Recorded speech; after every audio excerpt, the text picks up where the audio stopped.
As with keyboard shortcuts, MIDI devices and controllers can enhance your experience with Resolume. By assigning faders, buttons, and even dashboard controls, you can click less and have direct physical access to your favorite controls.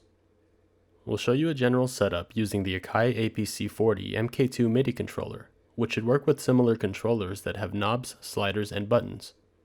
We recommend having your MIDI controller plugged in prior to launching Resolume.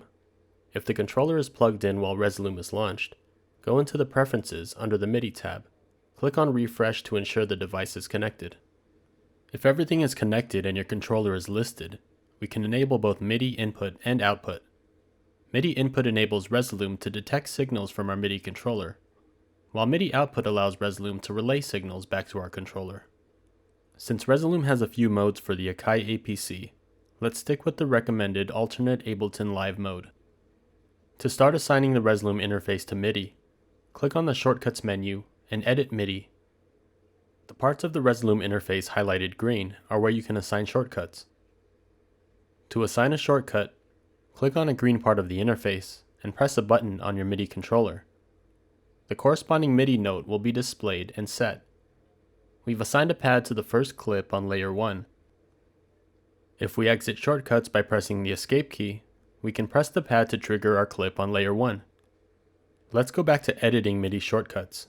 If your MIDI controller has faders, setting a slider works the same way. Click on the opacity slider of layer 1 and move your desired MIDI fader.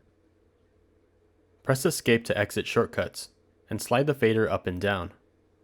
The fader on our MIDI controller now controls the opacity of layer 1. Go to the Shortcuts menu and click on Edit MIDI. Now we'll show how target modes work. Click on the shortcut assigned to the first clip slot on layer 1. In the Shortcuts panel is a target drop-down menu. The default mode for a clip is by position.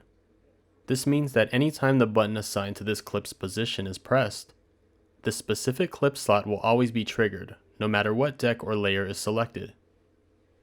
Let's assign more clip slots with our MIDI controller. Exit shortcut mode.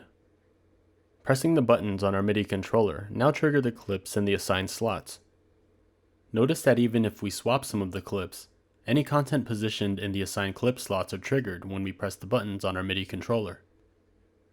Now let's edit MIDI shortcuts again.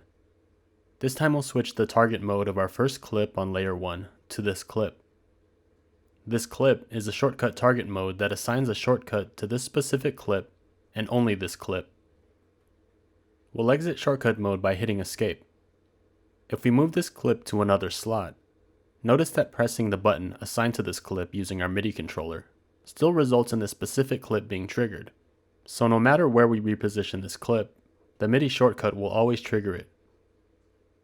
Let's go over the last shortcut target mode, selected layer. Edit MIDI shortcuts by pressing Command-Shift-M on Mac or Control-Shift-M on PC. Let's make a new MIDI shortcut for the Clear Layer button on layer 1. We'll assign it to the pad below the first clip on our MIDI controller. Next we'll select all of our shortcuts in the shortcut panel by pressing Command-A or Control-A on the PC. Under Target, let's choose Selected Layer. Now let's show how all of this works. Exit shortcuts by pressing Escape.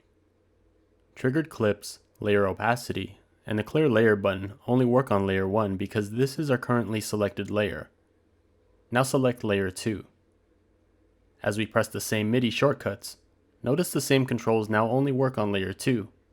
The same behavior occurs if we select layer 3 and use our shortcuts.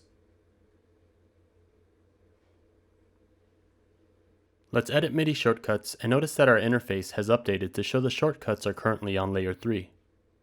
This is because of the selected layer mode. It keeps the same shortcuts across layers.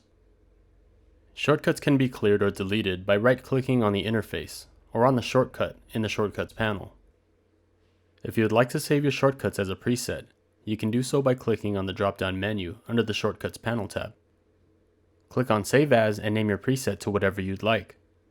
This is especially useful if you have specific configurations for different events.